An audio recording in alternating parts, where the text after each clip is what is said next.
Bienvenidos a la tercera clase de la asignatura Parasitología. Les habla la profesora Diana Gradero. Iniciamos el módulo 2 del Mintología con el estudio de las parasitosis producidas por el minto, también conocidos como gusanos o vermes, o popularmente como lombrices. En esta unidad temática estudiaremos la primera parte de las parasitosis intestinales producidas por los nemátodos, antiguamente conocidos como nematelmintos. El contenido de esta clase incluye lo que es las enfermedades conocidas como ascariasis, tricuriasis y enterobiasis, la taxonomía, morfología y ciclo evolutivo de estas tres parasitosis, los mecanismos patogénicos, patología y sintomatología, cómo se hace el diagnóstico, la epidemiología, tratamiento y profilaxis. Y culminamos con un poquito de larva migrans visceral. El término nemátodos viene del griego nema, que quiere decir hilo o con aspecto de hilo, y es como se conocen a los gusanos redondos o cilíndricos con aspecto de hilo, como el mostrado en la imagen y que veremos en esta clase. Entre las parasitosis intestinales producidas por nemátodos que estudiaremos en esta clase, están las que ocasionan enfermedades como la ascariasis, cuyo agente etiológico o agente causal es el gusano conocido como Ascaris lumbricoides, siendo este el nemátodo más grande que parasita el intestino delgado, principalmente en los niños, y que ocasiona obstrucción intestinal por la formación de ovillos o acúmulos de gusano en forma de bola cuando la carga parasitaria es elevada. Y es el único parásito que para completar su ciclo evolutivo realiza en el hospedador un recorrido fuera del intestino o migración extraintestinal. Ya veremos más adelante a qué me refiero con esto. La segunda enfermedad que estudiaremos es la tricuriasis, que es producida por otro nemátodo conocido como Trichuris trichiura y que ocasiona episodios de diarrea sanguinolenta, anemia, así como también un deseo continuo, doloroso e ineficaz de defecar, que es lo que se conoce como tenesmo y que desencadena en los casos más severos en prolapso rectal debido al desprendimiento de la mucosa intestinal por la adherencia de los gusanos adultos. La tercera parasitosis que estudiaremos es la enterobiasis, producida por Enterobius vermicularis, que es conocido popularmente como oxiuros o inmundicia, también con mayor predominio en niños y que se caracteriza por dolor y prurito o picazón intensa alrededor del ano, sobre todo en horario nocturno. La ascariasis, tricuriasis y enterobiasis son tres infecciones parasitarias cosmopolitas, es decir, común en todos los países del mundo, o también definida como de amplia distribución mundial, sobre todo en países tropicales, donde las condiciones ambientales y los hábitos higiénicos favorecen el desarrollo de estos parásitos. De acuerdo a la clasificación de los parásitos, Ascaris, Trichuris y Enterobius son parásitos monoxenos. ¿Se recuerdan qué significaba monoxeno? Mono quiere decir uno, seno, organismo. Pues son parásitos que requieren de un solo organismo para completar su ciclo de vida. Es decir, son metabólicamente dependientes de un solo hospedador, en este caso del humano, para continuar su ciclo de vida. Estas parasitosis intestinales también son conocidas como helminthiasis o geohelminthiasis intestinal. La palabra helminto quiere decir gusano o vermes, entonces es un parasitismo ocasionado por gusanos o vermes, que en esta clase veremos el filum nemátodos. Recordemos que nema quiere decir hilo, que son gusanos redondos o cilíndricos con aspecto de hilo. Las ascariasis, tricuriasis y enterobiasis son antroponosis. Antropo quiere decir hombre. Son enfermedades transmitidas de hombre a hombre, por tanto el hombre es hospedador definitivo, es el reservorio o es la fuente de infección para la transmisión de estas parasitosis. Las condiciones que favorecen estas tres parasitosis vienen dadas por, en primer lugar, por la cantidad de huevos que oviponen las hembras de los parásitos, llegando en algunos casos a oviponer hasta 200.000 huevos por día. Un ejemplo es la hembra de Ascaris lumbricoides. En segundo lugar, los factores medioambientales y condiciones sanitarias y socioeconómicas de los individuos. Esto está relacionado con las deficiencias sanitarias en algunas comunidades, como es el defecar en el suelo, el uso de letrinas en lugar de poceta, la falta de agua potable. También contribuye lo que es el desaseo personal o puede también ser producto de una inadecuada enseñanza en cuanto al cuidado personal. En tercer lugar, la longevidad de la especie parasitaria. Esto está relacionado con el tiempo de vida de estos parásitos en el hospedador, que puede variar desde días hasta años. Y finalmente, por la presencia de sexo separado. ¿Qué forma tienen estos parásitos del filum nemátodos? Como le dije, nemátodos viene del griego nema, que quiere decir hilo, que son gusanos redondos con aspecto de hilo, gusanos de cuerpo cilíndrico en forma de hilo. Se encuentran revestidos por una cutícula de escleroproteína que puede ser quitina o colágeno, lo que les da un aspecto brillante y sedoso y al mismo tiempo los protege del medio externo. Tienen un cuerpo alargado, es no segmentado, o sea, es todo liso y con simetría bilateral, es decir, el lado izquierdo es igual al lado derecho. Tienen sexo separado, siendo el macho siempre de menor tamaño que la hembra. Poseen una cavidad general constituida por un pseudoceloma. ¿Cómo es esto? ¿Qué es el pseudoceloma? Si uno imaginándonos el parásito y lo cortamos transversalmente, o mejor dicho, lo picamos en dos, vamos a ver que el interior de ese parásito es hueco. Esto es el pseudoceloma, es un espacio compuesto de líquido que funciona como un esqueleto hidrostático en donde se encuentran flotando todos los órganos del tubo digestivo del parásito. Esta cavidad se distribuye lo que son los nutrientes y se recogen los productos de excreción del metabolismo del parásito.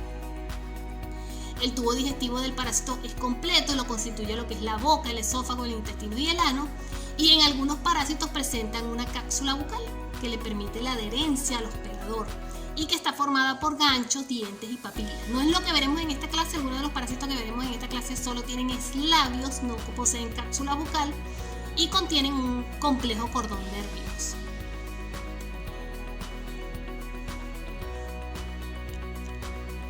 ¿Cómo es la clasificación taxonómica de estos parásitos? Comenzamos con Ascaris lumbricoides. Ascaris lumbricoides pertenece al reino animal, al subreino Metazoa. Son organismos pluricelulares, heterótrofos, formados por células eucariotas que se agrupan formando tejidos, órganos y sistemas. Al filum nemátodo porque son gusanos redondos o cilíndricos de cuerpo alargado, no segmentado y con simetría bilateral. La clase Cicernentea, orden Ascaridida, familia Ascarididae porque son helmintos grandes que se encuentran generalmente en la luz del intestino delgado y que poseen una boca con 3 labios prominentes, sin cápsula bucal. Tienen un esófago musculoso y cilíndrico. El género de interés médico en este grupo es el Ascaris lumbricoide y parásitos del género Toxocara, en este caso Toxocara canis, que infecta al perro, y el Toxocara cati, que infecta al gato. El siguiente a estudiar es el Trichuris trichiura, que también pertenece al reino animal, subreino Metazoa, filum nematode, porque también son gusanos redondos o cilíndricos. La clase a la que pertenece es a la Adenophoria, orden Trichiuridae, familia Trichiuridae.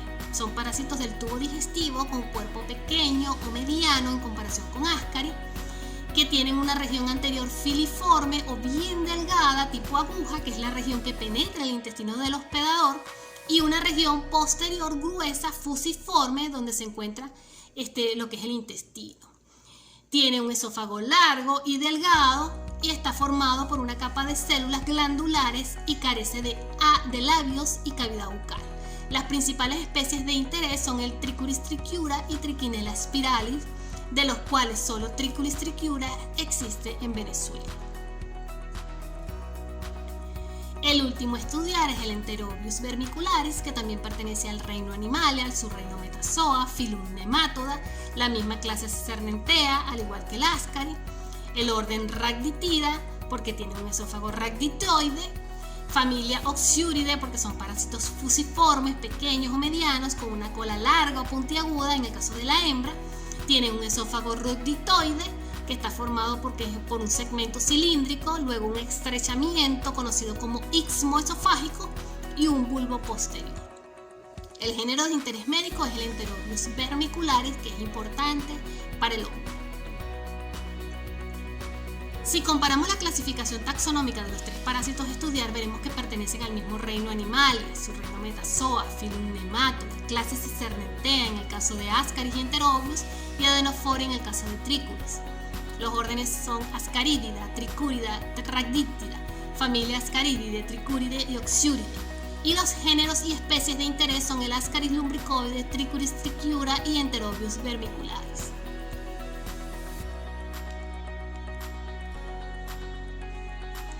¿Cómo es el ciclo evolutivo de estos parásitos? En el caso de Ascaris lumbricoide, el hábitat del gusano adulto es el intestino delgado. Él se ubica a nivel de la luz intestinal, en el yeyuno e ilio. El ciclo comienza cuando la persona infectada expulsa huevos por medio de las heces. Estos pueden ser fértiles o infértiles. Si la persona infectada solo tiene gusanos hembras, expulsará huevos infértiles. Si tiene gusanos hembra y gusano macho, expulsará huevos fértiles, así como infértiles. Imagínense que el gusano hembra de Ascaris lumbricoides es como una gallina. Si usted tiene la gallina sin un gallo y solo la alimenta dándole alimento ponedora, ella pondrá huevos pero no saldrán pollitos. Si usted tiene un gallo y la gallina, estos huevos sí sacarán pollitos. Igual pasa con Ascaris. Si no hay gusano macho, la hembra solo pondrá huevos infértiles, que no son infectantes. Si hay gusano macho y hembra, saldrán huevos fértiles que sí son infectantes. Al salir los huevos con las heces y caer en el suelo, estos huevos requieren un periodo de maduración en el suelo para que los huevos fértiles, bajo condiciones ambientales favorables. ¿Cuáles son estas condiciones ambientales favorables?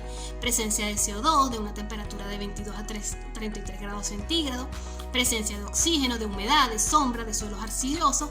¿Para qué? Para que este huevo desarrolle en su interior una larva, que la llamaremos a partir de ahora larva L1.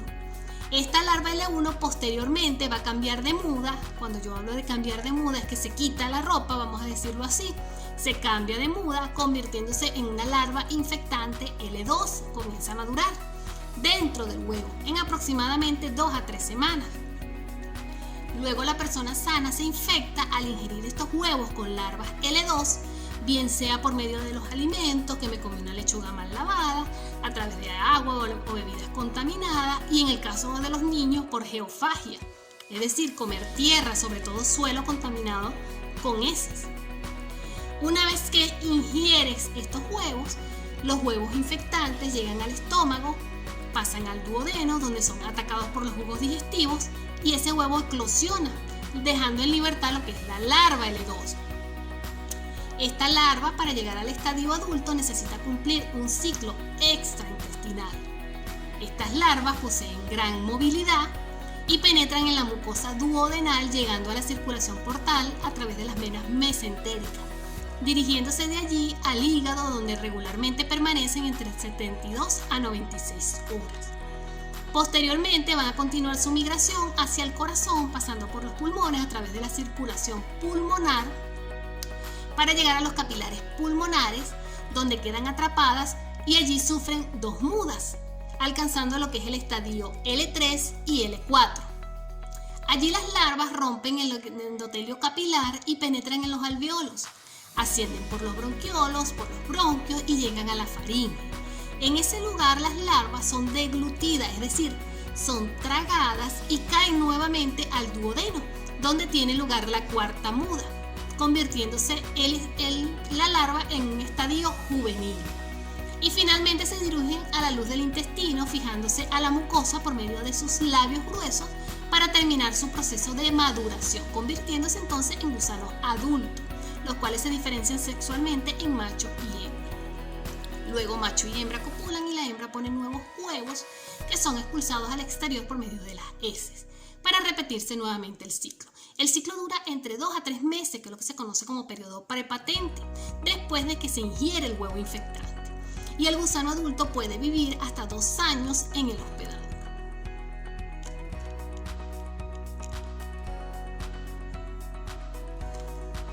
¿Cómo es el ciclo de Trichuris trichiura? El ciclo de Trichuris trichiura es mucho más sencillo, pues en este no ocurre migración extraintestinal.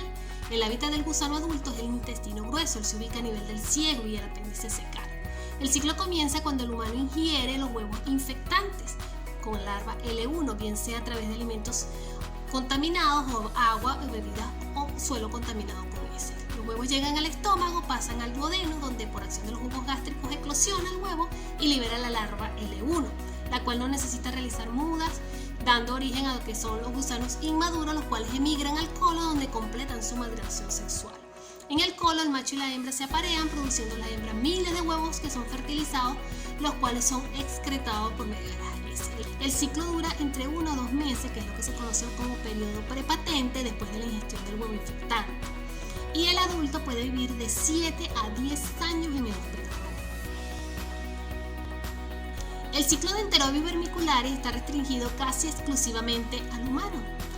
El hábitat del gusano adulto también es el intestino grueso, él se ubica a nivel del ciego El humano se infecta, sobre todo los niños en edad escolar, al ingerir huevos infectantes con los alimentos, con aguas y bebidas contaminadas, inclusive con objetos como utensilios de cocina, por ejemplo.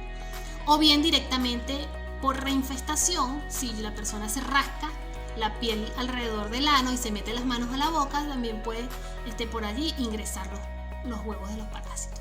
Los huevos ingeridos se incuban en el intestino delgado, donde se libera la larva.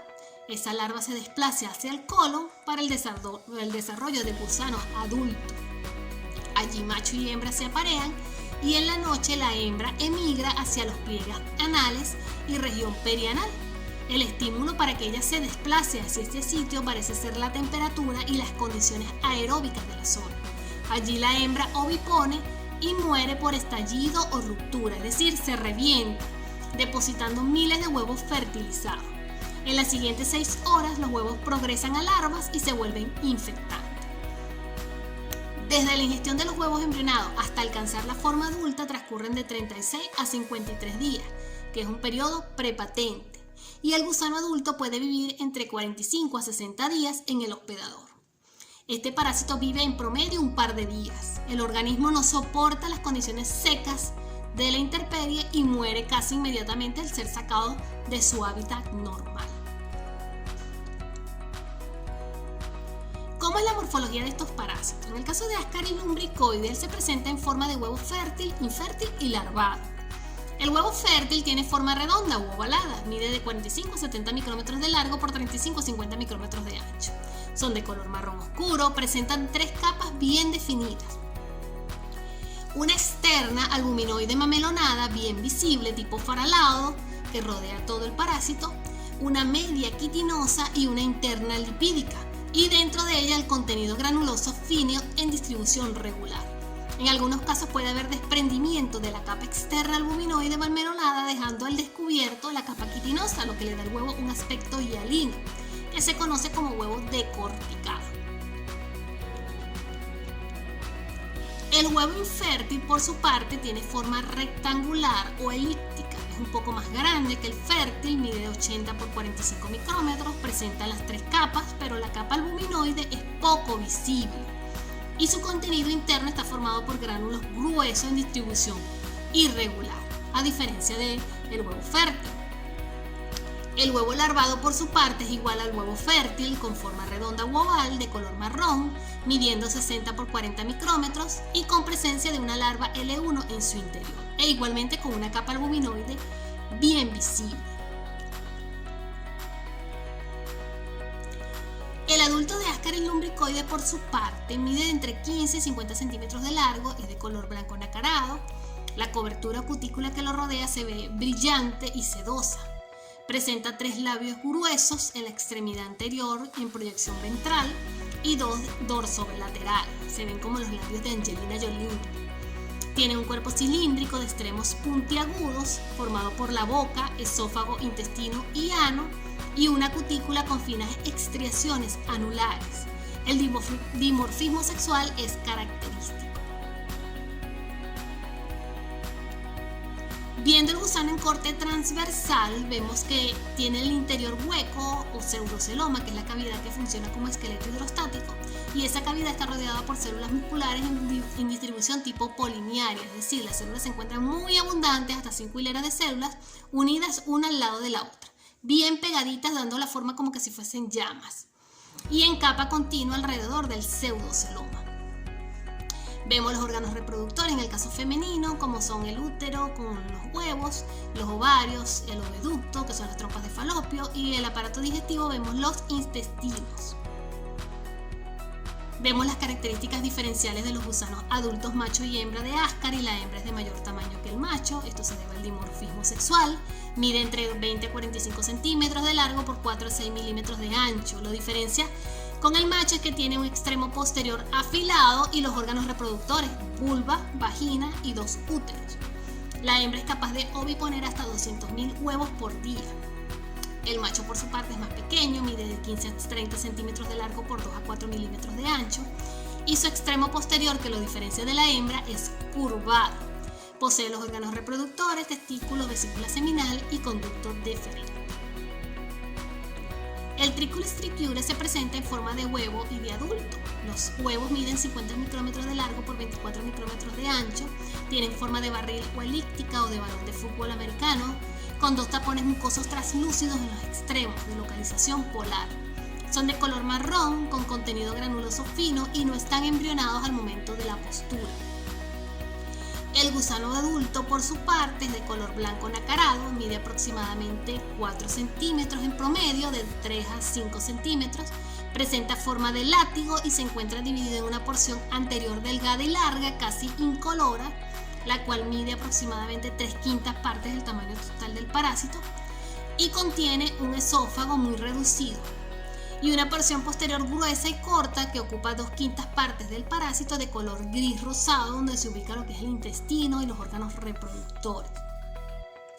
La cabeza o porción anterior penetra y permite que se sujete a la mucosa intestinal en la región seco-ascendente y apéndice secal. En parasitosis intensa puede ser encontrado el adulto inclusive mezclado con las heces. Vemos las características diferenciales de los gusanos adultos, macho y hembra. En general tienen forma de látigo, están revestidos por una cutícula con una extremidad anterior delgada que no tiene labios en comparación con Ascaris y una extremidad posterior gruesa. La hembra también es de mayor tamaño que el macho por el dimorfismo sexual, mide entre 3 a 5 centímetros con un extremo posterior recto y los órganos reproductores, es capaz de oviponer hasta 7.000 huevos por día. El macho, por su parte, es más pequeño, mide de 3 a 4 centímetros y su extremo posterior es curvado y posee los órganos reproductores característicos. El Enterobius vermicularis se presenta también en forma de huevo y adulto. El huevo tiene forma elíptica, mide 50 a 60 micrómetros de largo por 20 a 30 micrómetros de ancho. Su aspecto es transparente, tiene una cáscara doble de paredes delgadas que lo recubre y un embrión o larva en su interior.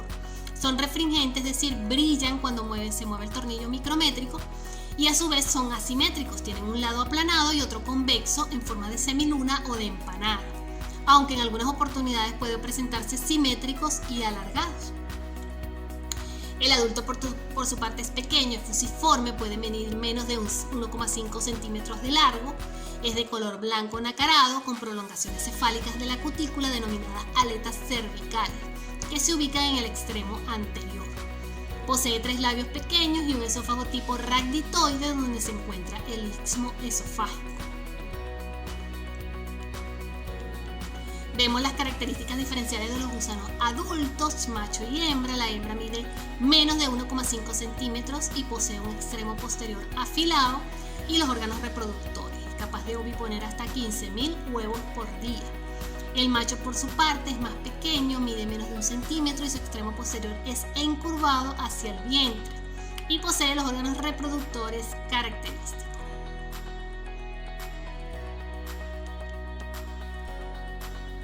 ¿Cómo son los mecanismos patogénicos para estas 3 parasitosis?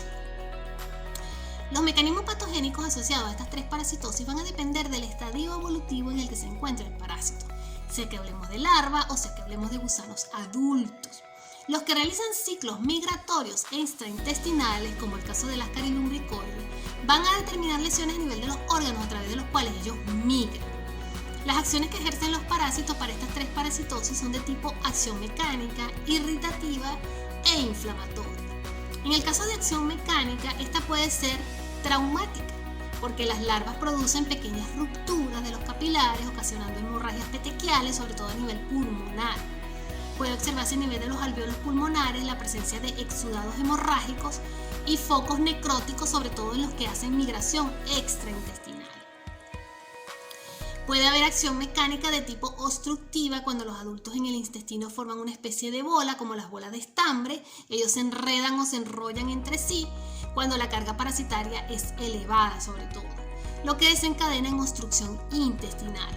Esto ocasiona erosión e inflamación de la mucosa intestinal y puede observarse en la palpación una tumoración móvil e indolora. Se ve a nivel intestinal como que si hay una pelota que se mueve. La distensión abdominal por acumulación de líquidos y gases como consecuencia de la obstrucción es frecuente y es característico en los niños, sobre todo ver los barrigones. El vómito ocasionado por acción refleja del espasmo post-obstrucción puede ser alimentario, haciéndose al final fecaloide, es decir, que pueden devolverse los parásitos del intestino y vomitarlos con las heces. La acción irritativa viene dada por el desplazamiento del parásito en órganos extraintestinales o en el tracto intestinal, lo que desencadena una respuesta de tipo inflamatorio por los productos de excreción liberados, que es lo que se conoce como acción tóxica, o productos de desintegración del parásito porque las larvas pueden ser destruidas por las defensas, lo que conlleva presencia de abundantes células inflamatorias, sobre todo eosinófilos, neutrófilos y linfocitos. En el caso de los adultos, ocasionan lesiones de naturaleza traumática, produciéndose erosiones leves hasta ulceraciones de la mucosa, siendo de mayor intensidad las producidas por Trichuris trichiura debido a la penetración superficial de la mucosa por su extremidad anterior o extremidad afilada, la cual puede llegar a irritar las terminaciones nerviosas del intestino con el consecuente hiperperistaltismo. También el parásito ocasiona una acción exfoliadora al alimentarse de sustancias nutritivas ya digeridas. Esto produce pérdida de peso. La exfoliación sanguínea y de nutrientes ocasiona falla en el coeficiente intelectual del infectado y en el caso de los niños también ocasiona deficiencia en el crecimiento. La consecuencia de la presencia del parásito es lo que llamamos patología.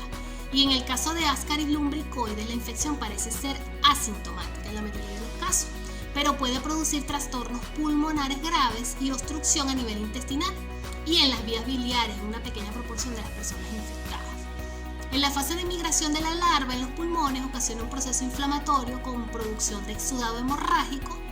Se produce el estertoris ronco, que es el sonido respiratorio anormal de tipo sonoro por el desplazamiento de los parásitos pasando por la faringe. Se origina tos, eosinofilia, fiebre, cuadro que corresponde al síndrome de Laufer, característico en la neumonitis ascariforme. En el caso de la presencia del parásito adulto en la cavidad intestinal puede ocurrir obstrucción, sobre todo cuando las masas de formas adultas obstruyen la luz intestinal del intestino delgado. Esta complicación se presenta con mayor frecuencia en los niños con cargas parasitarias altas. Por medio de los labios puede ocasionar lesiones de naturaleza traumática que origina erosiones leves hasta ulceraciones en la mucosa intestinal. La infección es producida por transporte de los gérmenes intestinales por el parásito. Otras posibles complicaciones con Ascaris son las migraciones ectópicas hacia otros órganos, ya sea por las larvas o gusanos adultos que pueden llegar a la vesícula biliar provocando dolor en el hipocondrio. Puede llegar a ictericia y fiebre alta. Cuando los gusanos mueren en la vesícula puede dar origen a cálculos biliares. En el caso de Trichuris trichiura, los gusanos se caracterizan por enterrar su extremo anterior o cabeza en forma de cabello en la mucosa intestinal, provocando una lesión en la misma. Cuando la carga de gusanos adultos aumenta, la mucosa se inflama y queda edematosa. Cuando el recto queda edematoso, el pujo durante la defecación causa prolapso rectal debido al desprendimiento de la mucosa, ayudado por el relajamiento del esfínter anal y la hipotonía muscular, como consecuencia de la diarrea persistente y de larga duración. Algunas veces algunos parásitos adultos invaden el apéndice y causan apendicitis. Y en parasitosis intensa se puede observar síndrome disentérico, sobre todo que son las heces diarreicas con presencia de moco y sangre y con presencia de dolor abdominal y tenesmo, que es el deseo continuo y doloroso e ineficaz de defecar. En el caso de enterobius vermicularis, ocasionalmente puede ocurrir invasión del tracto genital femenino debido al rascado continuo o causado por prurito anal, lo cual ocasiona vulvovaginitis, granulomas pélvicos o peritoneales y salpingitis, que es la inflamación o infección de las trompas de falopio. Ocasionalmente puede producirse también apendicitis aguda. Debido a que las hembras y machos jóvenes que se fijan a la pared intestinal pueden producir una moderada inflamación de las áreas cercanas a su fijación, y en individuos sensibilizados por la absorción de sus metabolitos puede producirse una toxemia helmíntica, característica además de la exfoliación de nutrientes como por ejemplo de ácido fólico y de vitamina B12.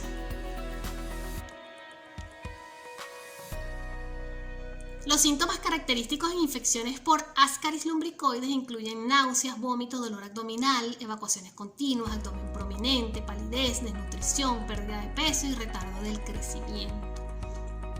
En el caso de Trichuris trichiura se puede observar anemia, que es la disminución de la concentración de hemoglobina en sangre, diarrea, eosinofilia, tenesmo, que es el deseo doloroso de defecar y no poder hacerlo, anorexia, que es la pérdida del apetito, astenia, que es debilidad, palidez por la anemia, desnutrición, pérdida de peso y retardo del crecimiento.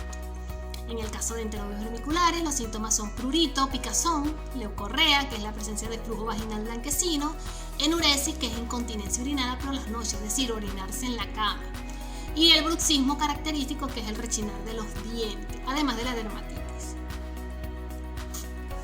Para el diagnóstico de estas parasitosis se sigue el criterio clínico epidemiológico. Este está basado en lo que son los síntomas observados conjuntamente con los antecedentes epidemiológicos. Aquí el médico interroga al paciente, le pregunta si rechina los dientes de noche, si hay cólicos abdominales, si ha presentado diarrea recurrente, si ha tenido vómito, y en el caso de enterobios, si tiene picazón en el ano, y en el caso de Trichuris si hay prolapso rectal. Otras parasitosis también producen estos síntomas, entonces se debe hacer un diagnóstico diferencial, sobre todo con anquilostoma, giardia y estrongiloide. Para el diagnóstico de laboratorio se emplean los métodos de demostración del parásito. En el caso de Ascaris y Trichuris se emplea el examen directo, solución salina fisiológica al 0,85% y solución de Lugol o de Double O'Connor para ver los huevos. También los métodos de concentración, como el método de Cato, que es el método de elección. Los métodos de flotación, como el Willis, que es de la solución saturada de cloruro de sodio, y el método de Faust, que conformado por sulfato de zinc, para huevos livianos, como el fértil de Ascaris. Los métodos inmunológicos son de poca utilidad porque ocurren reacciones cruzadas con otros helmíntos. Para el diagnóstico de enterobios, los métodos directos salina y Lugol son de poca utilidad porque la hembra ovipone en la región perianal. El método de elección es el método de CAC o cinta adhesiva transparente o método de Graham, porque los huevos no están en las heces sino en la región perianal. Para ello se coloca cinta adhesiva en la zona perianal en las primeras horas de la mañana antes de realizar el aseo personal. ¿Por qué? Porque si se hace después, se corre el riesgo de eliminar los huevos que están adheridos a la región perianal. Luego, esa muestra, esa lámina portaobjeto que tiene la cinta adhesiva que se pasó por la región perianal, se observa al microscopio para observar las formas parasitarias. Les resumo los componentes para cada una de las técnicas: el método directo, solución salina y Lugol, el método de concentración de Cato, que contiene glicerina para aclarar la muestra, y verde de malaquita para teñir los huevos, y el método de Graham o cinta adhesiva transparente, que es el de elección para enterobiasis. Cómo se ven los huevos en solución salina: vemos aquí el huevo fértil y decorticado de Ascaris lumbricoides. El de enterobios vermicularis, cuando la carga parasitaria es elevada, se puede observar en solución salina, y de Trichuris trichiura, que se observa en Lugol. En la parte inferior, como ven, el CAT, el método de Cato, donde los huevos, el color del huevo se aclara por la glicerina. Como métodos auxiliares está el contagio total y diferencial de glóbulos blancos para detectar eosinofilia, así como también hemoglobina y hematocrito para casos de anemia atribuida a parasitosis, siempre empleando lo que es la hematología. Como métodos especializados encontramos los rayos X, útiles para el diagnóstico de las obstrucciones intestinales, sobre todo de Ascaris lumbricoides. De igual manera, la radiografía de tórax nos puede orientar en lo que es el diagnóstico de la neumonitis ascaridiana. La ecografía abdominal se puede utilizar para observar lo que son los vermes adultos. En cuanto a la epidemiología, ascariasis y trichuriasis son geohelmintiasis, es decir, helmintiasis en las cuales una parte del ciclo del agente etiológico se hace en el suelo. Las tres parasitosis son de amplia distribución mundial, son parásitos cosmopolitas. Su incidencia es relativamente elevada, principalmente en los países tropicales y subtropicales, donde los parásitos encuentran las condiciones favorables de temperatura y humedad necesarias para su desarrollo. Es muy frecuente en medios rurales por las condiciones higiénicas, los hábitos y las costumbres de las comunidades. En el caso de la enterobiasis, el hacinamiento de los niños en internados y en hospitales es un factor diseminador de estas parasitosis. Lo que favorece estas geohelmintiasis son las condiciones socioeconómicas, es decir, la falta de recursos económicos, el nivel de educación de la mayoría de las masas poblacionales marginadas, la falta de viviendas adecuadas, particularmente desde el punto de vista sanitario, son la base principal de la existencia de la ascariasis y tricuriasis, y parcialmente de la enterobiasis. El reservorio o fuente de infección es el hombre enfermo, son antroponosis o enfermedades transmitidas de hombre a hombre.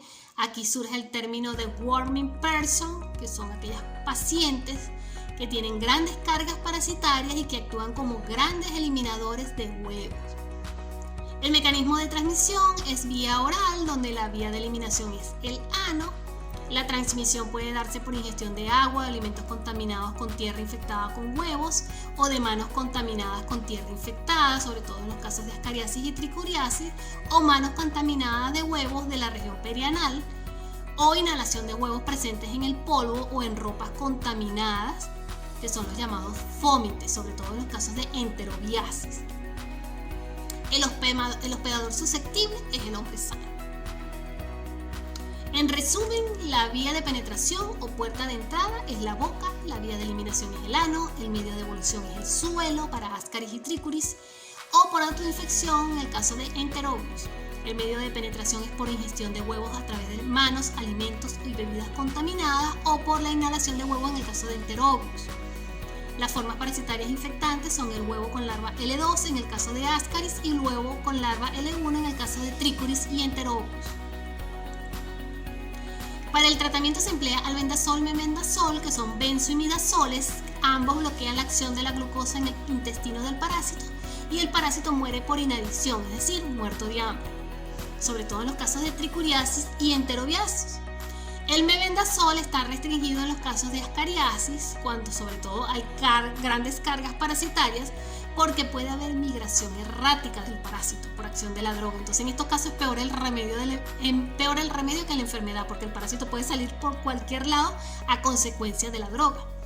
Entonces en estos casos se utiliza pirantel y oxantel, que lo que hace es que paraliza a los parásitos por contracción muscular espástica, o piperacina, nitazoxanida, que también produce parálisis flácida del gusano, lo que permite que sea expulsado por simple peristaltismo. Sin embargo, este medicamento es neurotóxico a dosis altas. También se puede usar tetramisol y levamisol, que también ocasiona parálisis del gusano por contractura sostenida de la fibra muscular del parásito. También es neurotóxico a dosis altas.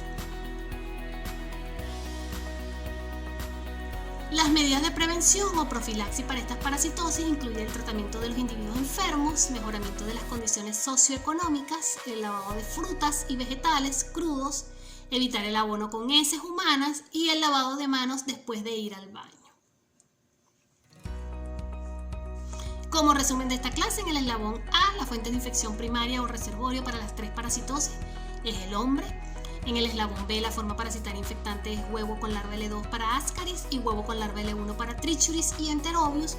La puerta de entrada es la boca. El mecanismo de transmisión para ascaris y trichuris es pasivo a través de alimentos y aguas contaminadas, y para enterobio por medio de fómites. El hábitat es el yeyuno para ascaris y el intestino grueso para tricuris y enterobius. La forma parasitaria de eliminación son los huevos no embrionados. El medio de eliminación son las heces, la puerta de salida el ano, el medio de evolución el suelo, y en el caso del eslabón C, el hospedador susceptible, el hombre. Los métodos de diagnóstico de elección son el Cato y Willis para ascaris, Cato para tricuris y Graham para enterobius. Terminamos con una pequeña información en cuanto a la patología de la larva migrans visceral. Esta es una patología consecuente a la penetración y permanencia larga de larvas de nemátodos en las vísceras de hospedadores no habituales sin poder llegar al estadio adulto. Esto resulta en lesiones de tipo granulomatosa que pueden ser invalidantes e inclusive pueden ocasionar la muerte. El agente etiológico es el ascaridio del perro y del gato, que se conoce como toxocara, de allí el término toxocariasis con el cual se denomina esta enfermedad. Cuando los huevos infectados son ingeridos por el hombre, este actúa como un hospedador paraténico o accidental, es decir, que alberga un estadio larvario que no se modifica o no se desarrolla. Estos huevos luego eclosionan en las partes altas del intestino delgado.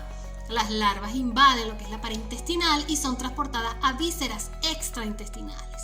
Estas larvas no crecen ni mudan porque son incapaces de continuar su ciclo como lo harían en el hospedador, que es el perro o el gato. Ellas reconocen que no se encuentran en el perro o el gato y no continúan su desarrollo, pero pueden mantenerse vivas durante semanas o meses en el hospedador.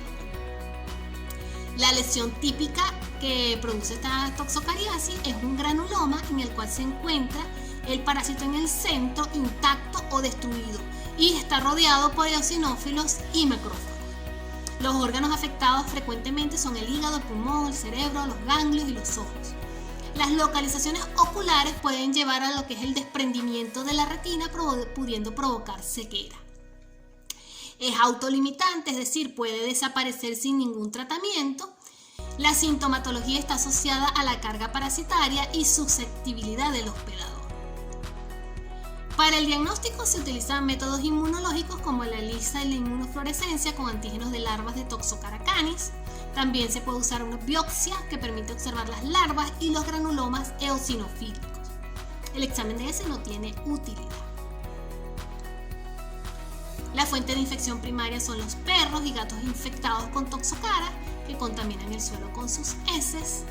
El mecanismo de transmisión vía oral y el hospedador susceptible, el hombre sano.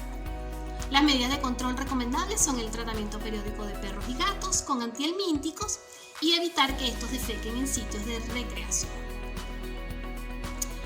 Esto es toda la clase de nematodos. Les muestro la bibliografía consultada y espero que el material haya sido entendible y de utilidad para todos.